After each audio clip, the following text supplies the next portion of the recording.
করলে। আর যেহেতু প্রায় 11টার মতো বেজে গিয়েছে, তো আমি 11:15টার সময় ঘরে আসছি। তো এই রেশন দোকান থেকে প্রতি মাসে না আমার যেতে একদমই ভালো লাগে না, যেহেতু রেশন দোকানে ফিঙ্গার না দিলে চাল দেবে না, তো তার জন্য তো প্রচুর আর কি। তো আর কি করবো, কাজ তো করতেই লাগবে। আর তাদের দুজনকে আমি তালা মেরে রেখেছি ঘরের ভিতরে, এদিকে তাকাচ্ছিলাম, কথা বলছিলাম। তো এখানে আর কি করছিলাম। তো যাই হোক, এখানে তালা মেরে রেখে আর অন্য কাজ করতে লাগে আর কি। তো যাই হোক, তারপর তাদেরকে আর কি করে তালা মেরে তারপরে আবার তালা লাগিয়ে দিয়েছি। আর পর আর কি ঘরে তারপর এদিকে কাপড় টাপড় মেলে দিলাম, প্রচুর কাজ করছিলাম।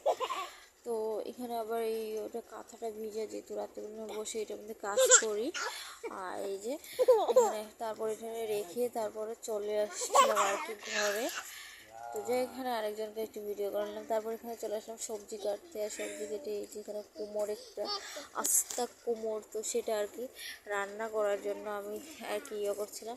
তো যাই, এখানে তিত করা আছে। তো এখানে নিরামিষের যত বাজার আছে সেগুলো আর কি তোমাদের সাথে শেয়ার করলাম।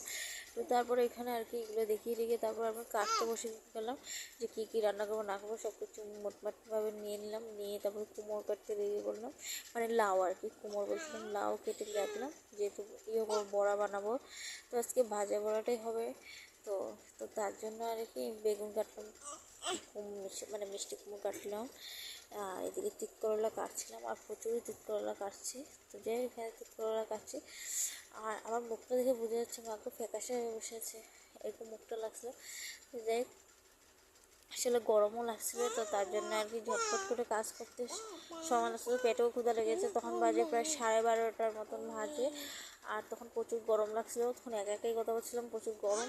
তো এদিকে আলু কাটছিলাম, আলু টালু সব কেটে আজকে খালি ভাজা বড়াটা হবে আর ডাল হবে, এগুলোই আর কি। তো যাই, এদিকে আবার টমেটো চাটনি, এদিকে আমার মধ্যে দিকে তেলটা কাটলাম, যেহেতু ভাবলাম যে না ভাজা বড়াটা বসানোর জন্য তেল 1 লিটারটা কেটে নিই, তেলটা ঢালছিলাম। আর এই তেলটা আমরা খাই, সবচেয়ে কথা বলতে এটাই আমরা খাই, এটা ইউজ করি। তো যাই, এখানে আর কি বাবুরার সাথে কথা বলছিলাম। আর এদিকে আর কি তো হলুদ মরিচ মাখানোর জন্য এই ইয়েটা নিয়ে নিলাম। আর এদিকে কিন্তু আবার ছোটো আলু কাটছিলাম। আর এদিকে মিষ্টি কুমড়ো ভাজিটা বসিয়ে দিয়েছি, মিষ্টি কুমড়ো ভাজি বসিয়ে। আর এদিকে আর কি সব কিছু আবার দেখিয়ে নিলাম তাদের সাথে। তারপর আর কি এগুলো ভাজা বড়া বানানোর পর তারপর টমেটো চাটনি, আর এদিকে সব কিছু ভাজা বড়া বানানোর পর তারপর আমরা সবাই ভাত খেতে দিয়ে আর আমিও বসে হলাম। ভিডিওটা কেমন লাগলো, ভালো লাগলে লাইক শেয়ার কমেন্ট অবশ্যই করো, পাশে থাকবে, সঙ্গে থাকবে। তো কেমন লাগলো একটু কমেন্ট করে বলবে। টাটা সবাইকে।